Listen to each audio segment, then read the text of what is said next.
Okay, that one, you feel that the difference on a couple of those? Awesome. Great. Yes. Okay. Go ahead, you're on lock.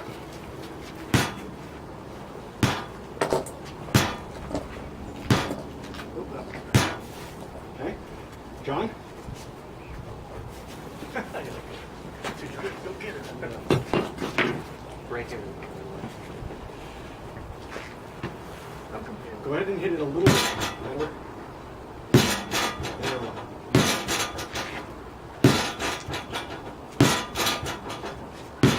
I like how That one. I like how if you don't hit it, edge on. Just perfectly. Okay. So all of you guys felt examples in there where the blow felt right and the blow felt wrong. So you have an idea of what a blow should feel like when it's right. Okay, now we're going to go through and deliberately throw shots wrong so that you can feel how the blow feels when it's not correct. Okay? So to start with, we're going to look at whether you're hitting blade on or blade off or flat. Okay? So to start with, we're going to throw a flat snap and we're going to hit blade on. We're going to recover, we're going to throw it flat. Throw a flat snap, blade on, throw it flat. Blade on, throw it flat. Blade on, throw it flat. So you're going to do those pair 5 times. And I want you to, while you're doing this, I want you to feel what is different in the shot.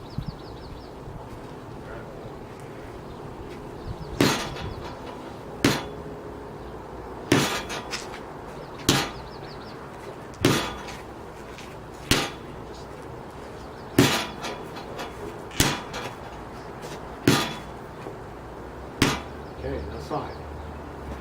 Just 5. Yep.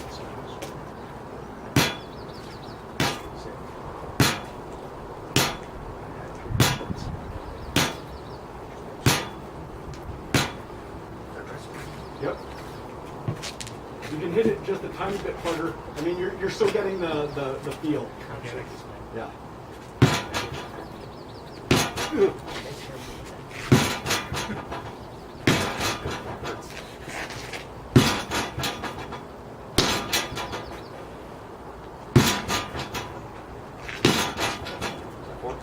Yep. Okay, John, tell me, what are you feeling different?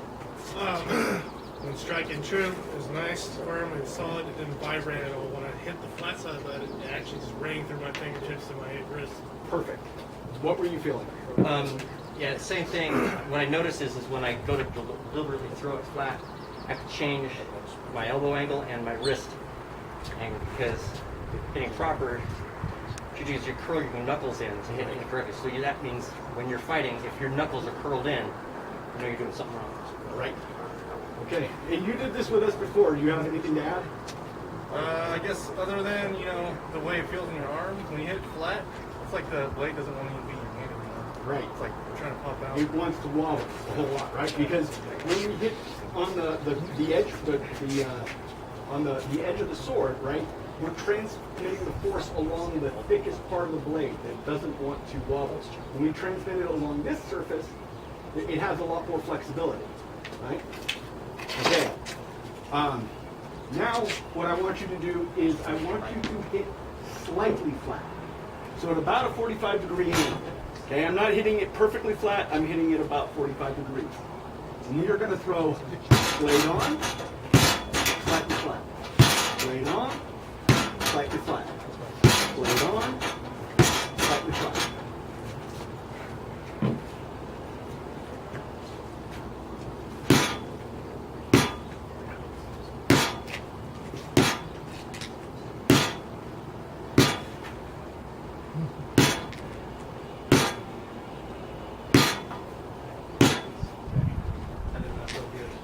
All right, you're on mark.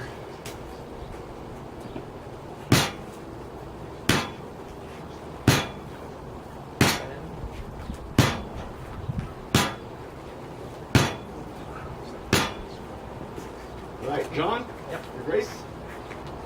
This is John. We're here to learn. Drill was 45. Yeah. Blade on, 45. Yeah. Blade on, 45. That, and then, ooh.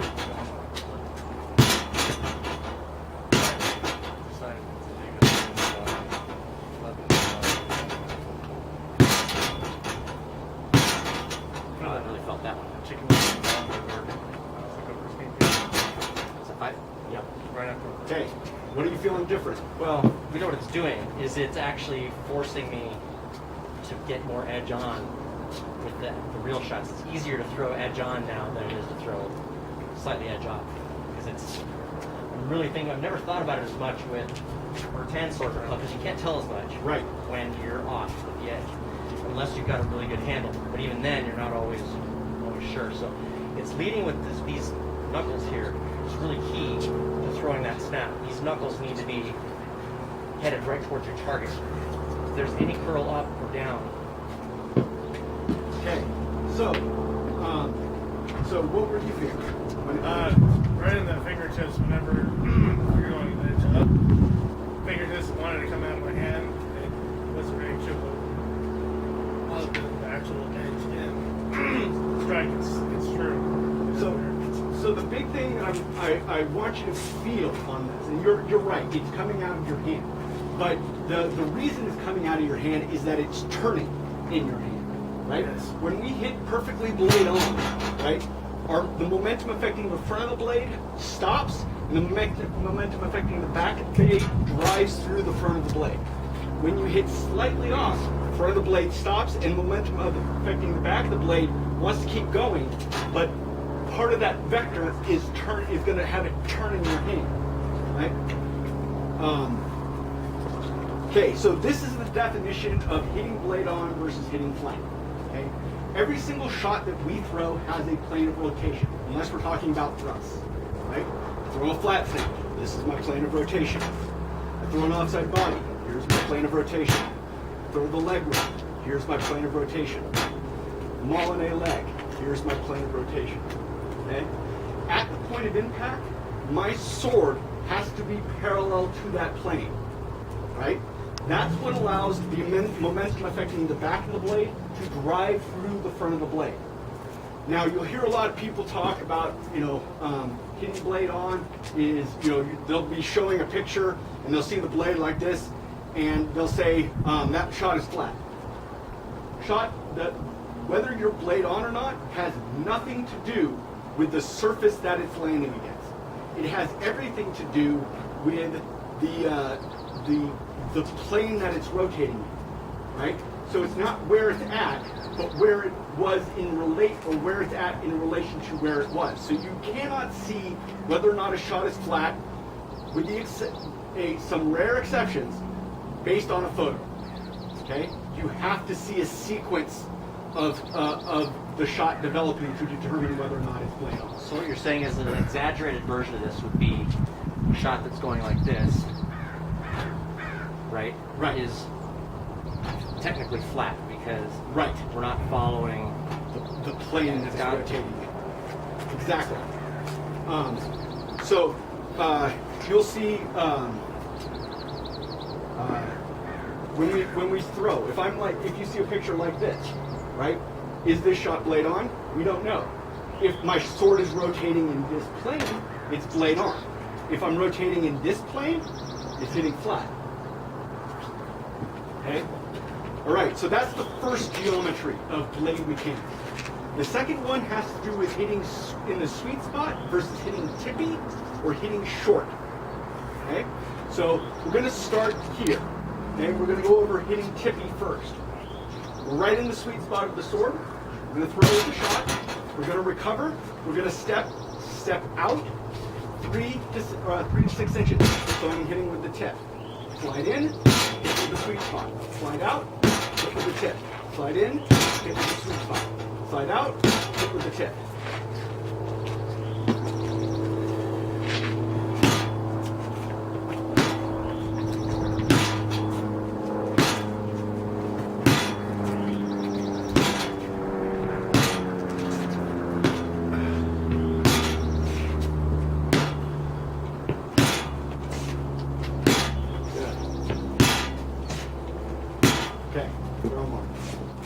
things I want you to not only feel, because there's a big part of the feel in the shot, but also listen to the sound that it makes. Okay.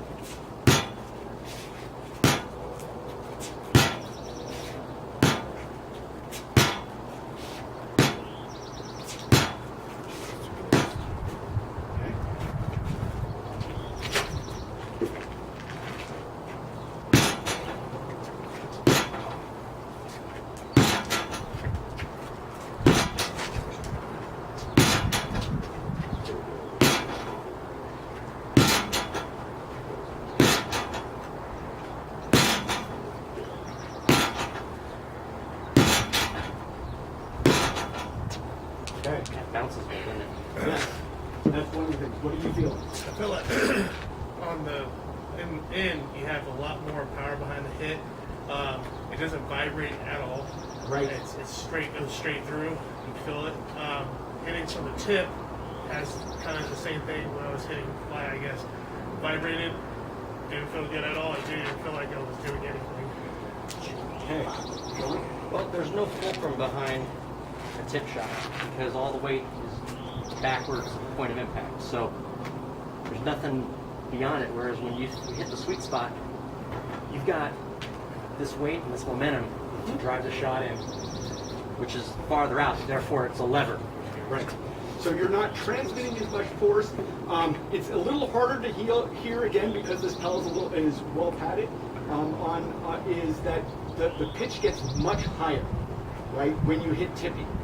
And now we're going to do the exact the converse of that. We started hitting right in the sweet spot. We're going to slide in 3 to 6 inches and hit with the bottom 6 to 8 inches of the sword. Slide out, hit the sweet spot, slide in, slide out, slide in. Okay?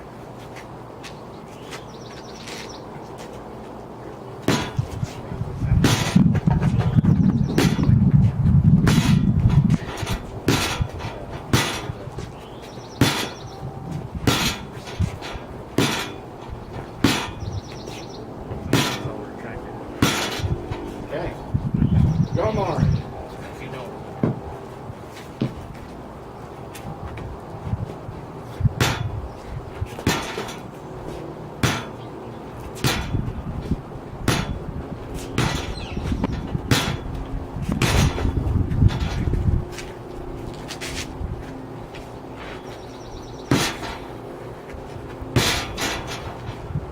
Easier to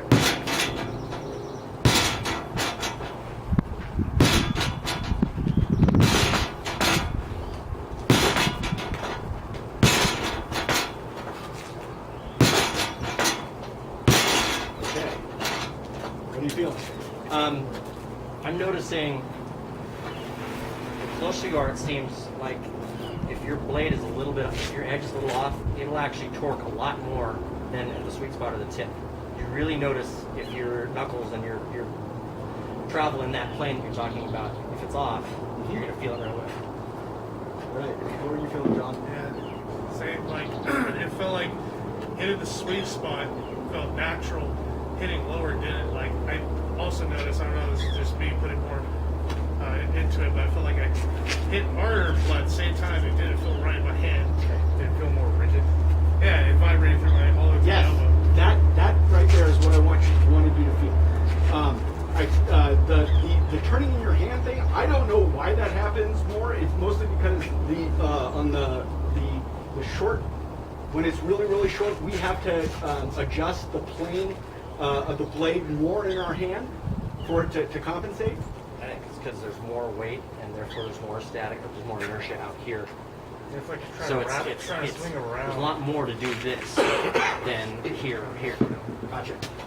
The fact that you're feeling more vibration. So this is true of both hitting tippy and hitting short. And this has to do with a principle called the point of harmonic resonance. Okay? So when I strike with any shot, vibrations at the point of impact are going to travel up my blade and down my blade. When I hit right at the sweet spot of the sword, those vibrations cancel each other out. Okay? When you hit tippy or you hit short, they don't cancel each other out, right? So they resonate, which amplifies the vibration in your hand, right? So that is the second geometry of blade work. The third geometry has to do with hitting square to the target or hitting oblique. Okay, so here's my plane of rotation. You can see that my blade is parallel to that plane, right? So I am hitting blade on. However, I am not landing perpendicular to the surface.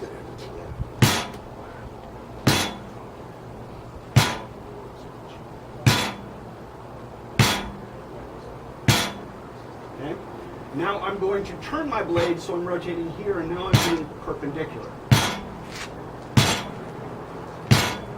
So now we're going to do hitting perpendicular, hitting glancing, hitting perpendicular, hitting glancing. This has got a lot of squeeze on it, so it is creating a perpendicular surface a little bit for you to land on, so it's not quite getting the balance. But go ahead and feel it. Helgi, would you do those real slow? Would you slow those down? Super slow? Here is me hitting glancing. Right. Okay. Here's me hitting blade off, or hitting square. So you're just changing your direction of travel. Right. As you're coming down. When you're chopping the angle Do this slow a couple of times so you can figure out where the yes. We're going to Kiara a new cup before beating it up. No, if a pell gets beaten up, it's serving its life's purpose. This is an act of love.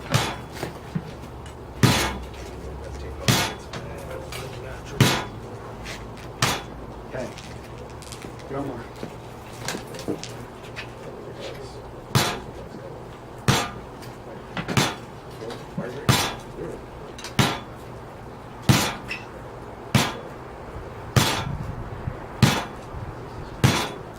Good.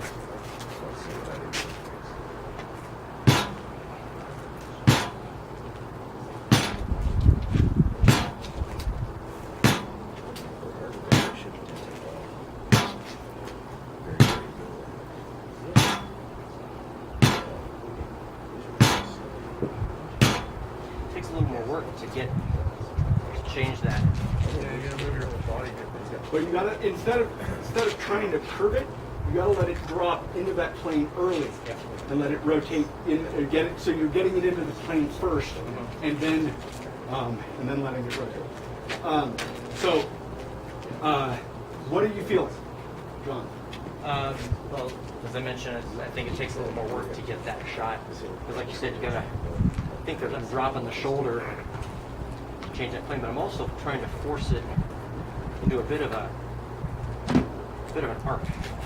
It's happening there. So we're working two different planes. We're working here, and then we're also changing the plane there. I don't know if that's correct or what you're looking for, but that's what it feels like. Okay. The difference between hitting vertical to horizontal, I had to change the weight of my body and drop my weight. How does it feel when it lands? It's going to be hard to feel on this one. Yeah. I feel when you're glancing, you lose all power. When you hit it from horizontal, you have all the momentum and the power to actually go in, and it sinks in deeper, more true. Glancing, I noticed off of a couple of hits, other than my power just being lost from it, there was even one time that it vibrated and actually turned the weapon for me. Yeah, it seems like if you get it wrong on the one where you're trying to bring it into the plane, if you get it wrong, there's a little bit more leeway for you to get it wrong just doing this. But when you're trying to change the plane and come in, if you blow it here, I think you have there's less forgiveness, and it lets you know if you're not edge on a lot sooner. So one of the things that you'll notice, like when I watch videos, when I see a shot that is skippy or glancing, what you see is the sword comes in on this plane, and it bounces back on another. Okay? So you hit somebody high on the helmet, and it bounces back. I can watch it bounce back even, on a super acute angle, and that's still robbing some of the power being transferred into your target, right? Same thing is here. You were seeing it more in the earlier sessions, right? When we were working on the good things, where your sword was bouncing, kind of all, all weird. That was because it was slightly glancing. Okay. So not only do we have to match the plane of rotation, we also have to match the plane or the surface against we're landing. Now, I want to be super clear because you guys all felt that the swords were biting on this because this is super soft, right? The glancing surface is really, really true against armor, but not so much against unarmored, right? When you have a completely rigid surface, you can't bite into that, right? But if we have a soft target, I can still develop power, and even though I'm not cutting into, or I'm not, I'm pushing into the target, and that's creating a perpendicular surface for which the sword to bite, right? So again, what I'm trying to teach here is not that this is only one way to throw the shot, or whatever, or that this is that you cannot develop certain sufficient power with bad technique.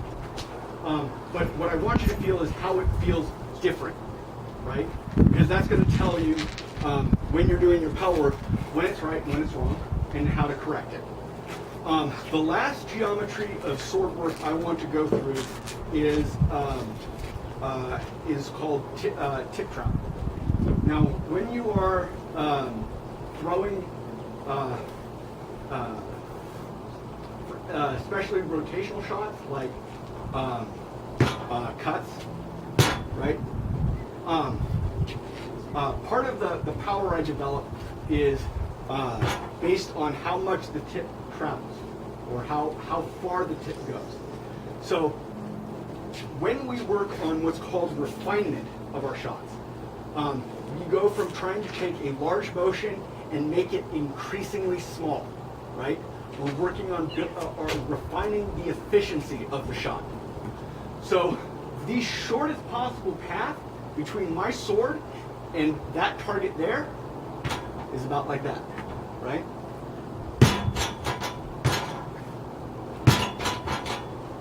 Okay. It's landing, but it's not transmitting as much power, right? Now, if I can hit somebody hard enough on that short a path, great. That's part of the refinement process, figuring out where that point is, right? But when it's not, we may have to increase the length of the shot, figure out where that point is, where we are hitting sufficiently hard, right? And so that's part of what we go through with process that's called refinement of our blows. So right now, what I want you to try is I want you to try and go from right here, okay? The first one is you're going to let it drop straight back. You're going to catch it and whip it out, okay? This is giving you almost 180 degrees of rotation, okay? Then I want you to drop to the side. Then I want you to drop forward.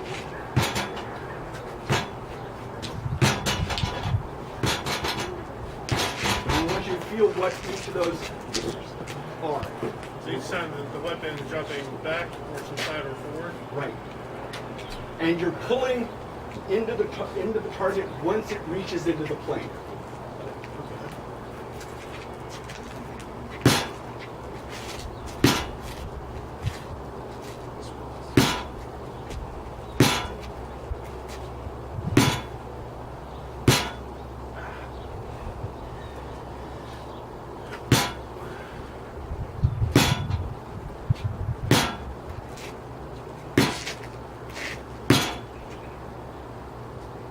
Yeah. Don't worry about it if you can. You're getting the feel of even it dropping it to 90 degrees, right? Yeah. Okay.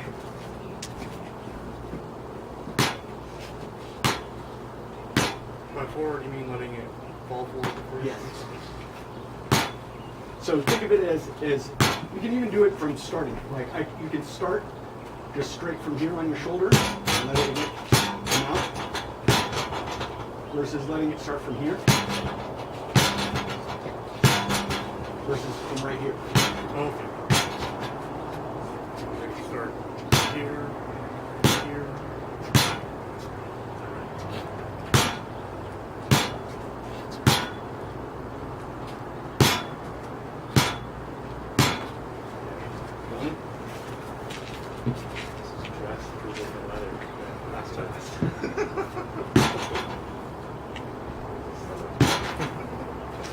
You want it to go forward? Yeah. So so you're going to drop into the plane and then cut. I can't even take it.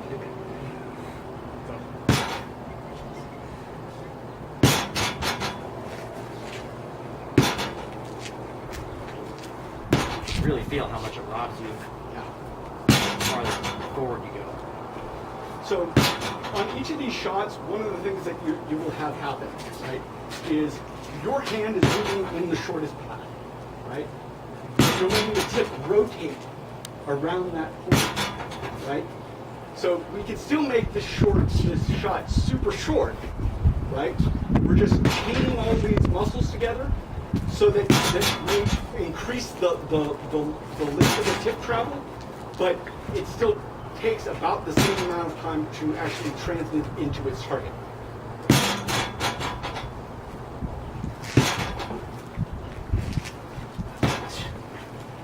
Okay. All right. So those are the 4 geometries of blade work. You went through this last month. So now the next part that I want to go into is how we use these when we do pellet.